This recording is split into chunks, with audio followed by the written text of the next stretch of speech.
Shut it down. Shut it down. Shut it down. Shut it down. Shut it down. Shut it down. So we're here to talk about Rayshard Brooks. Or we're here to talk about systematic oppression. We're here to talk about how this criminal justice system works. See, Goff's attorneys, they found a loophole in the system. They figured out how we didn't do it correctly. So everything's a teachable moment for us. So we have to figure out how the process works in our favor. And maybe Keisha Lance Bottoms did something wrong. Maybe she jumped the gun. Maybe she didn't do her job correctly. Maybe she didn't give him due process. But the funny thing about due process is, a lot of black men don't get due process. You get these police officers that get to play judge, jury, and executioner. But the messaging behind Rayshard Brooks, 4 months before he died, he gave an in-depth interview about systematic oppression, about probation, about parole. So maybe he ran because he didn't want to go back to jail. Because y'all hold one mistake over a black man for 10, 15 years. But you want us to excuse every fucking thing y'all do. You want us to let it go and get over it. But a black man in America got to deal with the injustice that he made one mistake for the next 10 years. What's the likeliness of a black man not getting pulled over for 10 years straight? Getting automatically put back in the system. Automatically getting put back to jail. Maybe he understood that in his mind, that he was trying to do better. That he was trying to do right. But you didn't give him an opportunity. You looked at him as a caged animal. I watched that interview again today.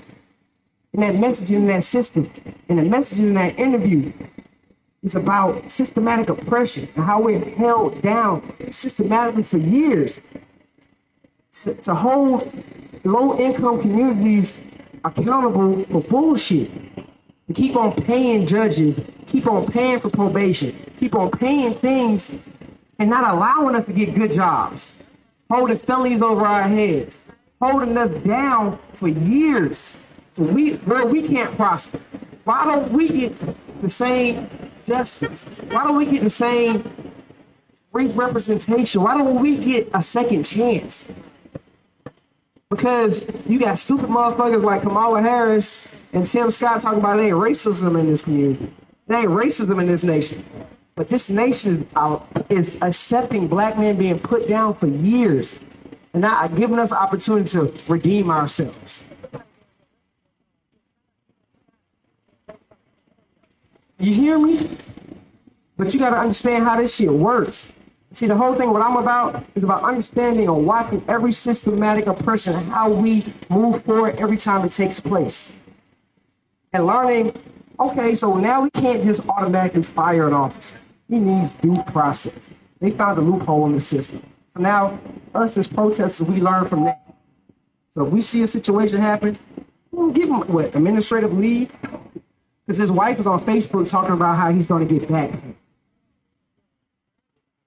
You see what I'm bragging about it. But see, the thing about it is y'all devalue a black life to your protest. But for me, you got to make sure that we understand probation and parole is all about systematic oppression. It's about getting black men in the system, recycling the same thing over and over again. Every time we fuck up, it's a 10-year situation. But everybody ain't getting treated like that. Everybody doesn't fear for their lives like black men do every time they see sirens behind them. But for me, like I said, I'm here with Justice for Georgia. I'm here to elevate the voice of Rayshard Brooks for his family. I understand that systematic oppression is real, racism is real, and they really target black men. Because black men are feared in this community, in this nation. Thank you. All right, so I know that we have lost some members, but right now is the time where we will do a Q&A. If anyone from media would like to ask any of us organizers any questions going forward as we continue this rally, this is the time. If I can get Griggs, Anna, And then Scotty's right here. And you can go ahead and ask your questions. My name, Britt Jones Shukra, BRITT JONES CHUKURA.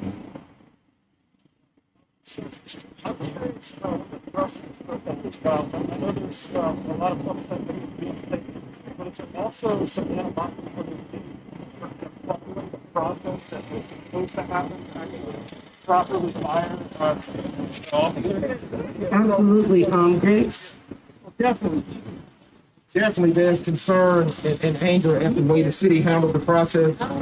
They should have suspended him and given him notice, and then after the 10 days or whatever the statutory period is, then terminated him. And I think the situation and the decision would have been different. I think moving forward, the city of Atlanta, and I think it's the request that we have, that they should appeal this to the Fulton County Superior Court. There are processes in the law that allows for them to appeal this, because he should not be reinstated while he's currently pending murder prosecution. Because no average citizen would be able to go back to work with a murder charge hanging over their head. So I think for the most part, we want to make sure that justice is fair and balanced, and that he's treated like any other citizen would be treated facing murder charges. Miss Britt? Hi, Britt. I'm Johnny with WAB here in Atlanta. We know that this officer won't be back on the streets working immediately. Well, we don't know. Because Brandon Byrd killed Andrew Smyrna last year, and he's working in the Capitol. So, at least not for APD at the moment, but could you say what the decision by the board means and how that feels? That would be, that he would be reinstated. Absolutely. So this decision by the board makes me, as a citizen, feel like I could be shot twice in the back, kicked, stood on. People can even care and actually know my name and be in the streets protesting for me, and justice will still not be served. This reinstatement has shown me that officers are apparently above the law and that they are above the system. This decision shows me that there's really no point in a judicial system if officers are going to be able to get away with giving a harsh consequence such as a death penalty for falling asleep in a parking lot of a Wendy's. And this right here shows me that as an organizer, along with the rest of these organizers, we got a lot more work to do. Eric Perry with Fox 5 News. If the mayor is watching, if the members of that board watching, what do you want them to take away? What is your message to them? The first thing we want to say is come on out here. Come join the activists. Come join the organizers. Come join the people on the street who you sent the National Guard. You sent officers to send rubber bullets through our bodies, send pepper spray, tear gas last summer. All these people right here are still traumatized by what they did on the citizens of Atlanta for simply exercising our First Amendment. So the first thing we want to say is come on out and join us on the streets and be a real leader. Don't send bullets in our bodies. Don't send pepper spray in our faces. Come have a conversation. The second thing is we're tired of these fake moments where they just come out and put on a show in front of people, in front of the media. We want real change. We want systematic change. And that is not what we're getting. Time and time again, we see elected officials, they'll come out on the streets and march half of a block in Atlanta and get back on TV and hire 100 more officers. Is that what we need right now? No. Or do we need mental health training? Yes. Do we need to see a reform in the policing system? Yes. Do we need to see accountability? Yes. These are the basic things we're asking. And it's sickening when we see leaders show up and not do anything, but just stand and be present, but it's just empty air. So what we're asking for is accountability. And as our brother Griggs here said, we're asking to appeal this decision so that we can see justice for Rayshard Brooks' family, who is still mourning and hurting every single day, traumatized. So join us on the streets and let's see some real justice come to the family of Rayshard Brooks.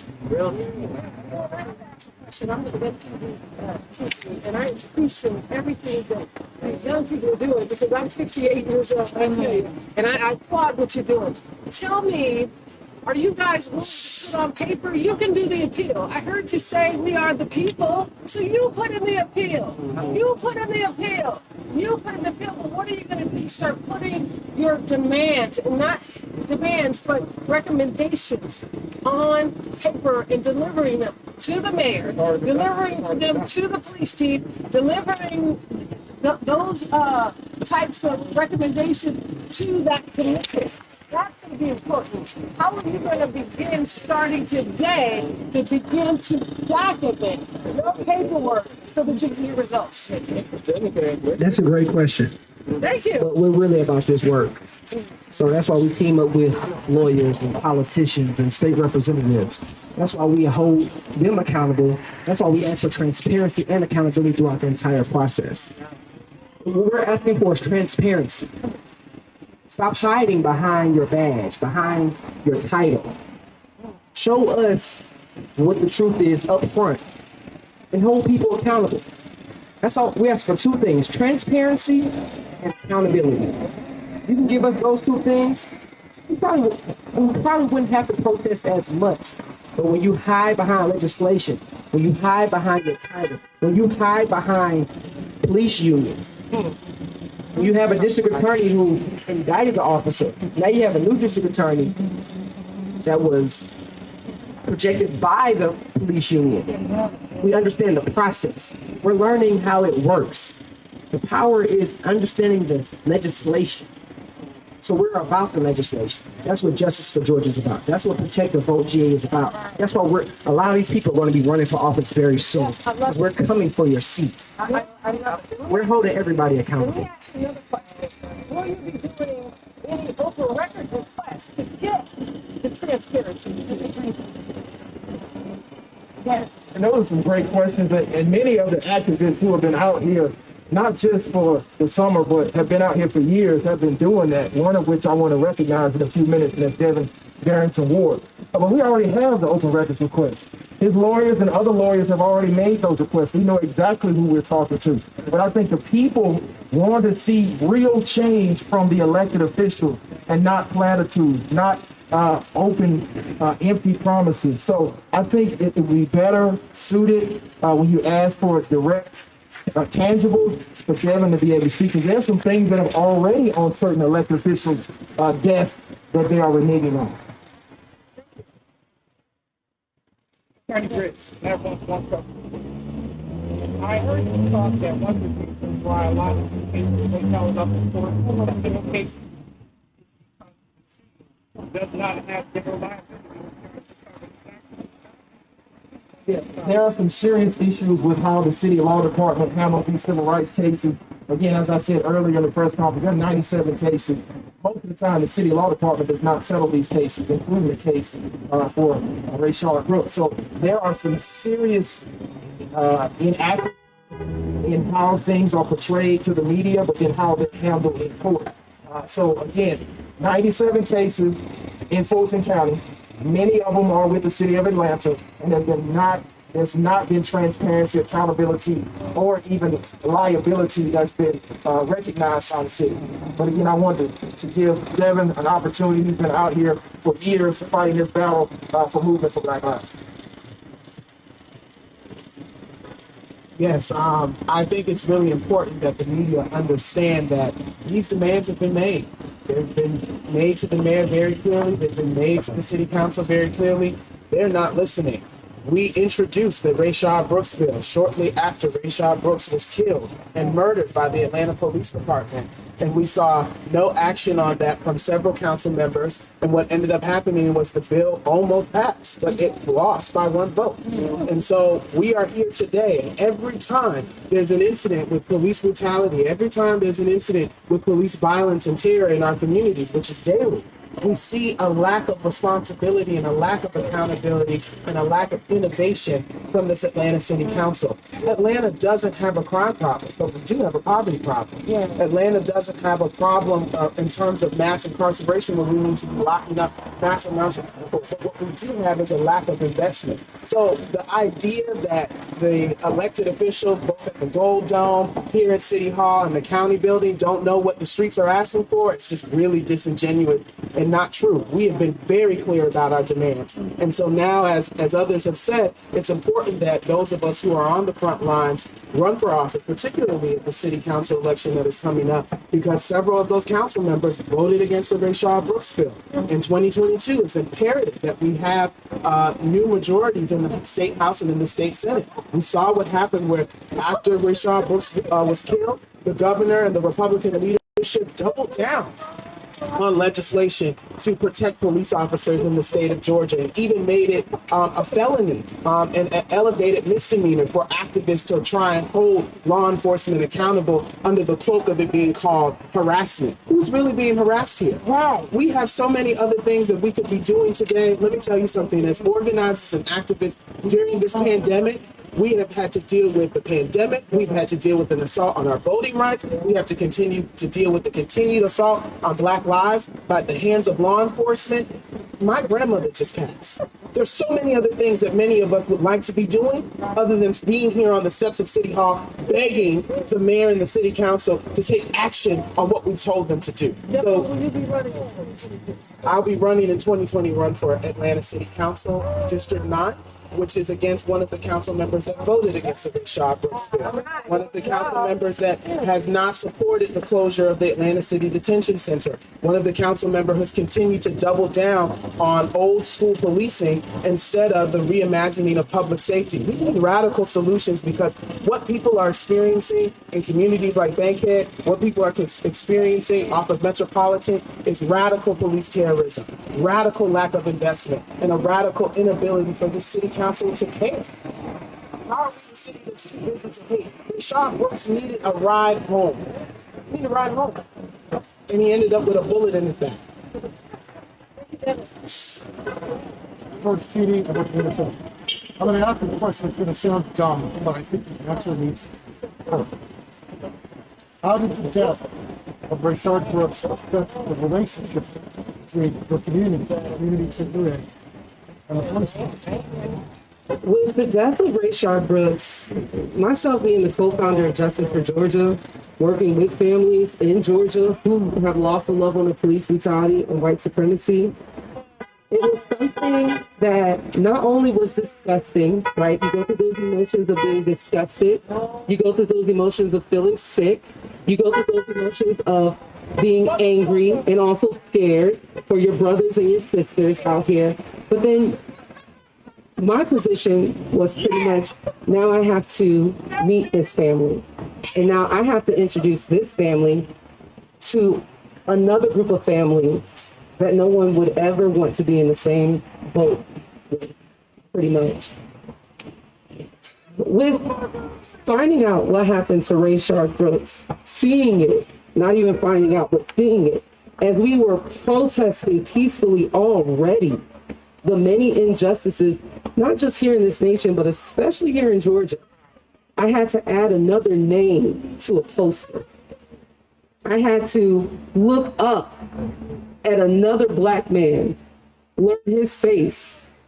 I had to look another white in the face and say, I am so sorry for your loss. I had to look children in the face again here in Atlanta and say, I am so sorry about what happened to your father, but we're going to fight for his justice. It wasn't a good feeling, of course, right? But it was also another feeling of another name added. Another name that Daniel has to work on a poster for. Another name that Griggs has to go up for. Another name that we have to risk our bodies on the streets for. Another name in Atlanta while we're already peacefully protesting. And see, the protest never stopped. It never stopped. And this happened. But see, after Rayshard Brooks, not soon, not too long after, then we had Vincent Truitt. And that was another name added. So it's just, it's a feeling of disgust, anger, hurt, terror, fear. Not for myself, but for my community, the people that I pass by, the people that are standing right here that give a damn on this day to come out It wasn't a good feeling. The reason I'm asking is because I'm tracking not just this, but the increase in crime that everybody seems to be talking about as well. And I'm wondering to what degree this loss of trust, this erosion, the anger that you're talking about, may have contributed to a breakdown in the relationship between the police and the public that may be contributing to. So citizens are not trained to work with police officers, but police officers are trained to work with citizens. Let's say that again, because, you know, words mean things, and sometimes we can dumb things down so much that they don't really mean something. So let's say that one more time. Officers are trained to work with citizens. Citizens are not trained to work with officers. Police brutality has been happening for generations and generations and generations, but you brought up crime. So let's see what brings up crime. Let's talk about it, because in history, we've learned that when our when our funds are affected, right? When the government starts putting people in a small box, unemployment is hard as hell to get nowadays, or you gotta wait months for it, right? In the city that you're from. Police officers, do you guys see any police officers passing out money to the homeless? No. Do we see any police officers right now passing out clothes, food to the homeless? No, they're over there. I live right behind Magnolia on the west side of Atlanta. Have y'all ever had a police officer knock on your door and say, I just want to check and make sure that everything's okay, and I got these groceries as well as some clothes for you during this pandemic? Let's talk about the budget, because we had a budget leak, right? Do you remember that last year? Well, real quick, Adam with PT News. On the subject of crime, I wanted to bring up Sequoia Turner was killed during the protests for Rayshard Brooks. Why aren't we saying her name? Why isn't her name on We will billboards? continue to always, and I'm glad you asked that question, we will continue to say Sequoia Turner's name. However, as she is a Black life that matters, Rayshard Brooks' life matters too. So please don't ask that to debunk that this man deserves justice. At the end of the day, people were peacefully protesting for a long time. On top of that, Sequoia Turner, an angel, unfortunately, was murdered 2 blocks from the Wendy's that Rayshard Brooks was murdered at. That night that Sequoia Turner was murdered, our mayor, Keisha Bottoms, you know, the one who's been saying, take your ass home rather than citizens, are you okay? She said this happened at the Wendy's. So now every time Tamika Miller and her daughters, who matter as well, come out to protest for her husband's justice, she has to then answer that question. Yes, we should say both of their names. But right now, Garret Rolfe was reinstated. That's a problem for me. So that's what we're talking about today. So please do not debunk this man's justice. And this is for all the media, because I am tired as an organizer being right beside Tamika when you guys run up on her with this question. If you're going to ask the question as media, learn the facts. That's your job. And be sensitive. Be a real investigative reporter. Legislators at the state Next question. I hope I answered your question, because you were interrupted. About the conditions that created. Okay, next question, sir. About that. It was just a technical question because I'm not a smart man. Would you tell me again your name and the name of the gentleman who's running for city council? I wanted to make sure that I get that right. Absolutely. My name is Britt Jones-Chukra, BRITT JONES-CHUKURA.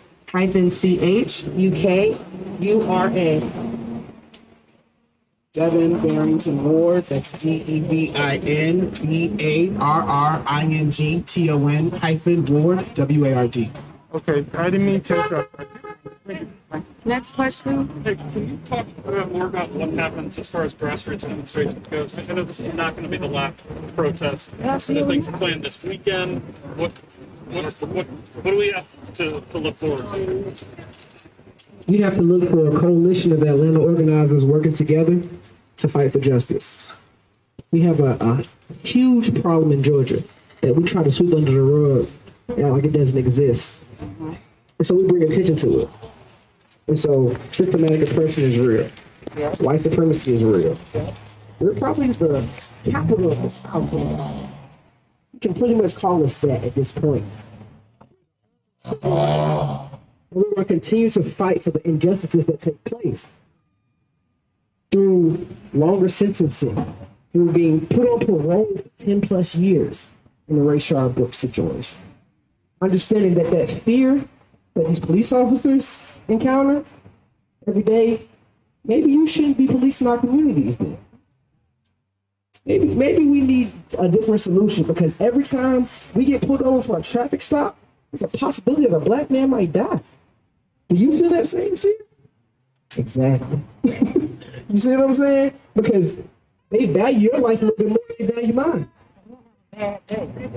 Because do you know that the officer that shot Rayshard Brooks, his dad had a funeral a couple days earlier? Do you understand that things that happen in this system are all about systematic oppression and how we are oppressed?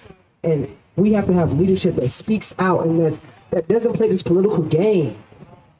That really speaks truth to power and looks at the facts. All we want is the facts and the data.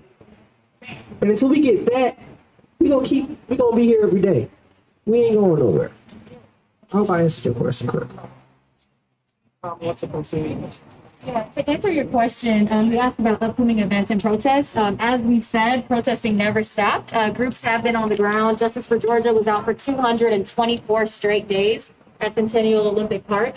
Not just that, but every single weekend at Centennial Olympic Park, Justice for Georgia continues to stand every single weekend. Saturday What org are you? To fight for, What organization for are you civil justice with? for families across Georgia.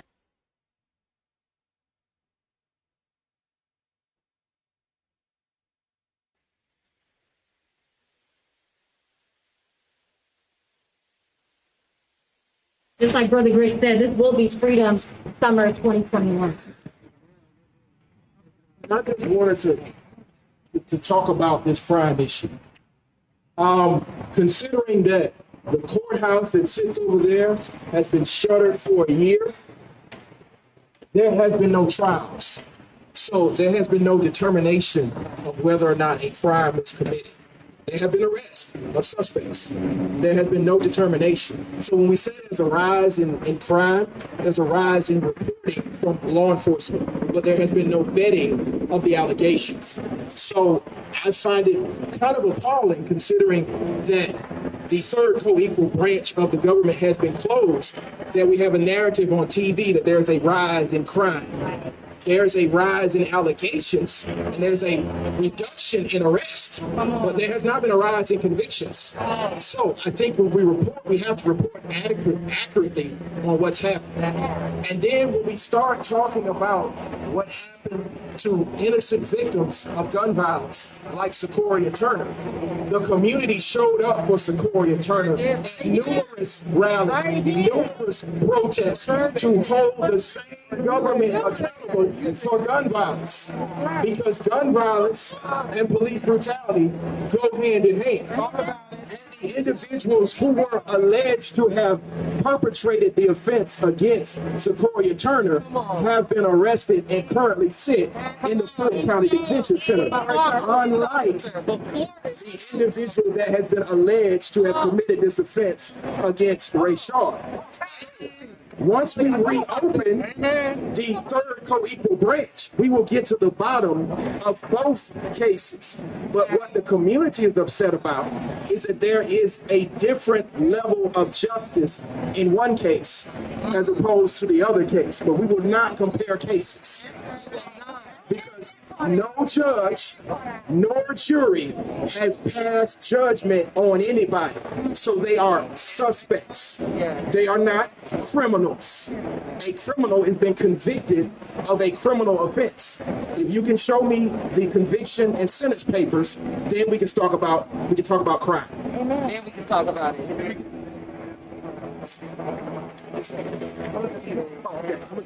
I'm attorney Gerald Griggs, Gerald Griggs. I'm the vice president of the Atlanta NAACP, and I'm also a civil rights lawyer and criminal defense attorney. My name is Hannah Joy, Hannah, Joy, Joy, and I'm with the Promote Positivity Movement.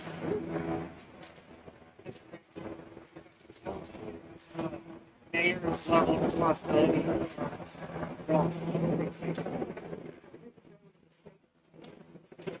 I think that was a mistake in failing to provide due process. We which is what the order says. Certain ordinances were violated. And my concern is in the rush to terminate Garret Rolfe, certain due process violations occurred. Now, if the mayor and others had suspended him and given him adequate notice, then I believe that the Civil Service Board would have upheld the decision. But my hope is that that same third co-equal branch that sits across the street that is now reopened and starting to hear cases, they can appeal it to that third co-equal branch, and we can get to the bottom of what citizens in Fulton County, Atlanta, Georgia believe, and not bureaucrats. Attorney Griggs. So obviously the spotlight today is mostly on Officer Ross, but his partner, Brosnan, Devin Brosnan, is still employed. So what recourse do protesters have with regards to Mr. Brosnan? The recourse is to request, as respectfully as we know how, that the district attorney in Fulton County proceed on all 97 cases, including the case against Rayshard Brooks, for which both of those officers are charged. And now that we're starting to resume criminal trials and a grand jury, actually 2 of them are seated, it's time to present these cases to a grand jury so we can get an indictment and proceed to trial.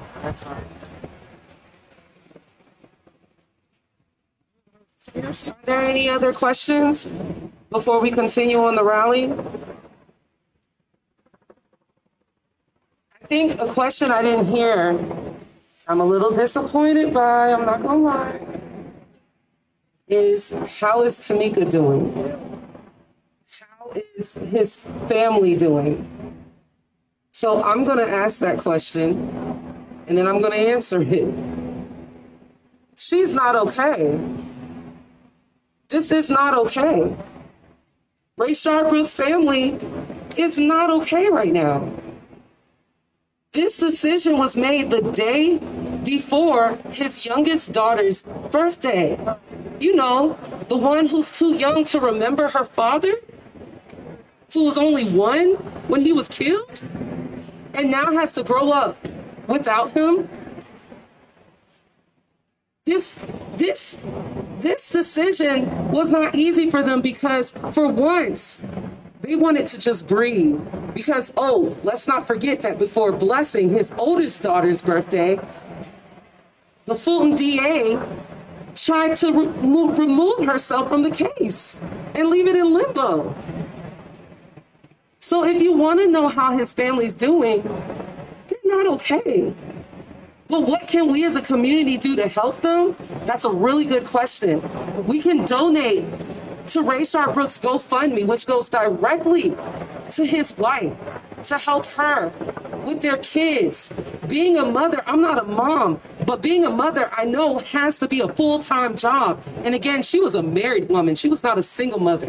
And now she is a single mother of 3 kids. So if you would like to help his family directly, if you're frustrated, if you're mad, if you're really mad, really mad, and if you care, which I know you do because you're here, you could send at least $5 to his GoFundMe for his family. You can put out a post tonight, #Justice for Rayshard Brooks, so that his children and his wife can possibly see it. Y'all know they be looking on social media. I'm gonna ask one last time, is there any other questions before we continue the rally? Jump off what you said. What else are we not asking? Where are us journalists falling short? So the best question you can ask these families is, and thank you so much. What's your name? I'm Sean. Sean. Very nice to meet you. I'm Britt. Thank you for asking that question. I don't know if you guys know this, but for us protesters and some of us conspiracy theorists about the media, we had a good question from the media just now, which is what questions can the media be asking? Yell some out if you don't hear enough from me. Why is it that certain individuals in this town focus on national cases, but don't address the cases in their own backyard? That part. And what does justice look like for Rayshard Brooks' family?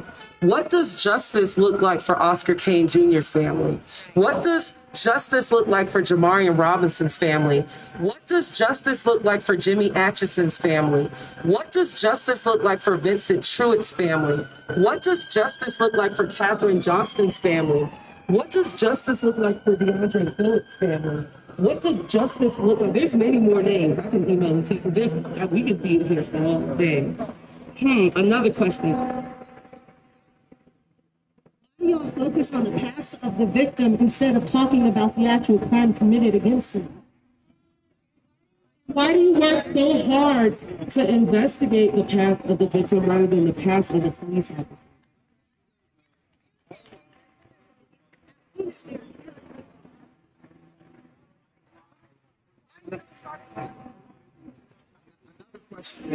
Simple question.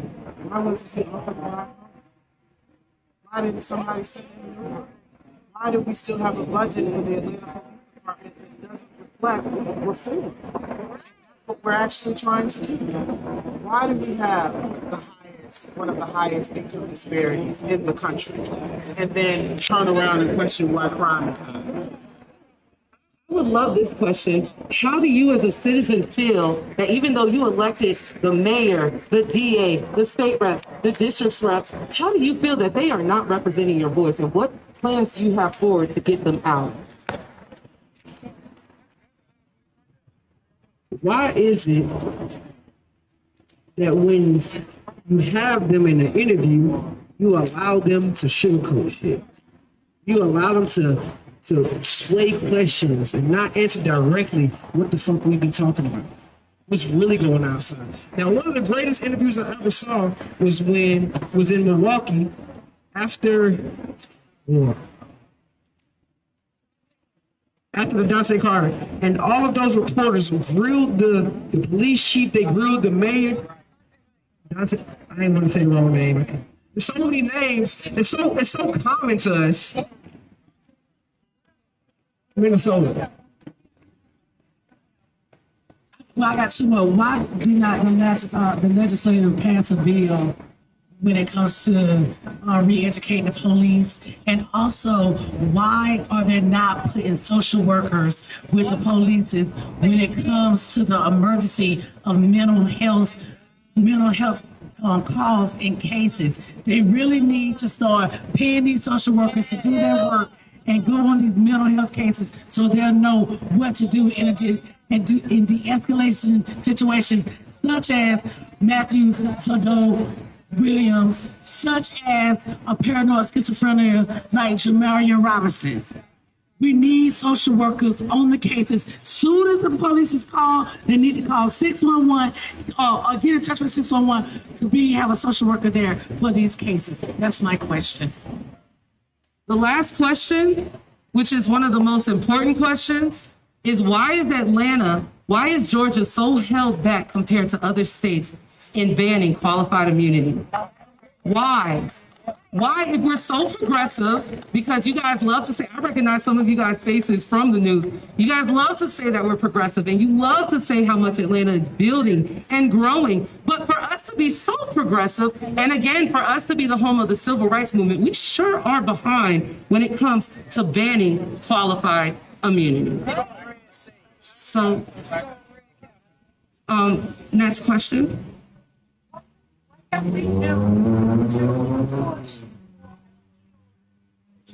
What can I do? What can The main. So the mayor is the chief executive officer. She's the one that controls this particular branch. She has to be requested directly. I would advise citizens to reach out to the mayor and request that she appeal this decision to the Superior Court of Fulton County. Any other questions? All right, we're going to get back to the rally. We do have some great speakers left. We will start by chanting, and then we will have Cree with Cree Talks to basically express her disdain for this decision. And then following her, we'll have Portia. So we'll go ahead and start the chants now. Justice for? Justice for? Justice for? Justice for? What do we want? When do we want it? What do we want? When do we want it? And if we don't get it, and if we don't get it, we don't get it. Black lives matter. Black fathers matter. Black lives matter. Black fathers matter. What do we want? When do we want it? What do we want? When do we want it? Justice for Georgia. Georgia has a problem. Police are the problem. Police are the problem. Justice for Georgia. Georgia has a problem. Police are the problem. Police are the problem. Injustice anywhere is a threat to justice. What?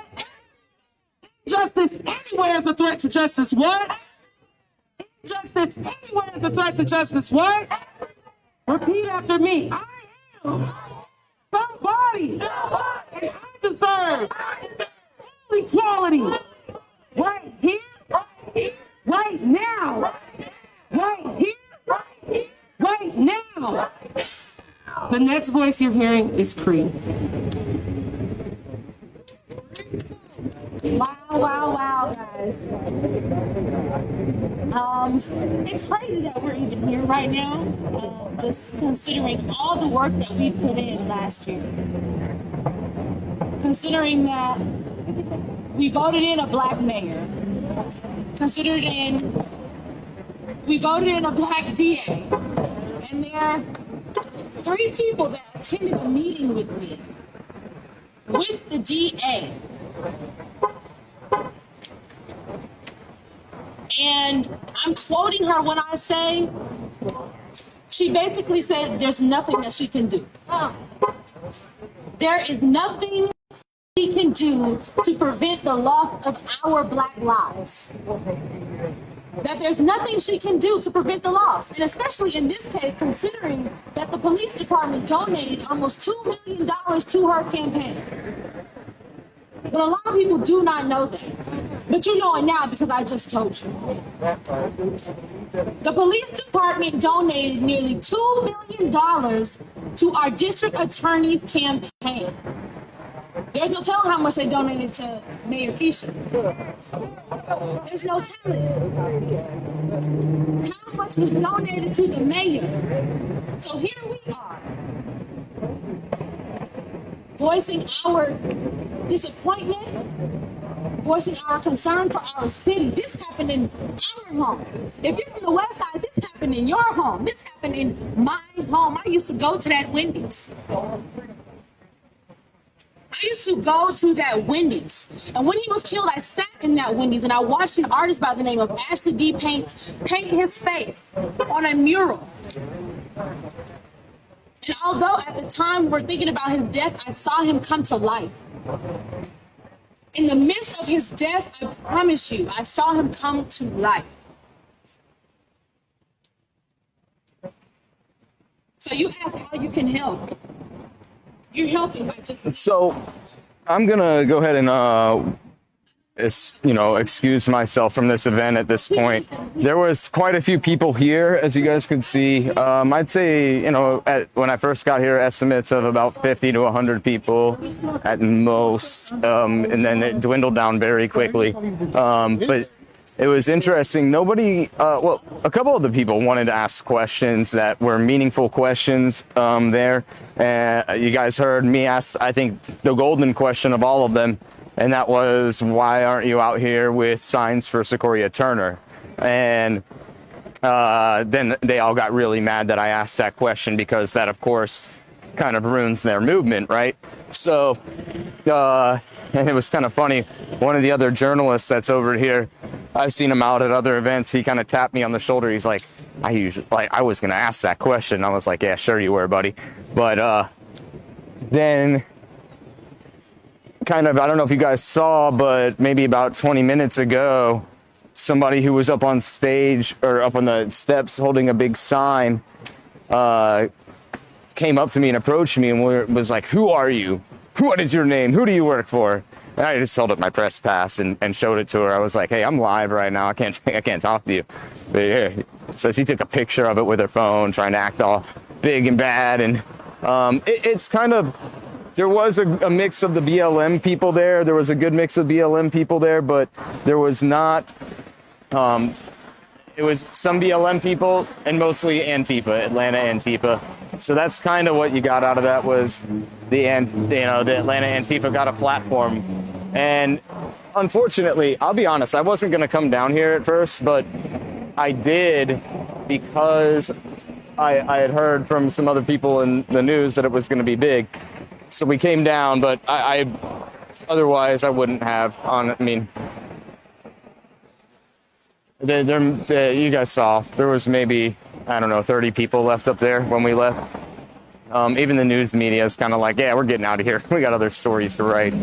So thank you guys all for tuning in. I saw a bunch of you guys did super chats and all that fun stuff, but this is going to be over any minute. They're about to come make them all leave, and they'll usually leave, but I'm not going to stick around and wait for that. That's not going to be entertaining at all. So thank you guys so much. We'll see you later.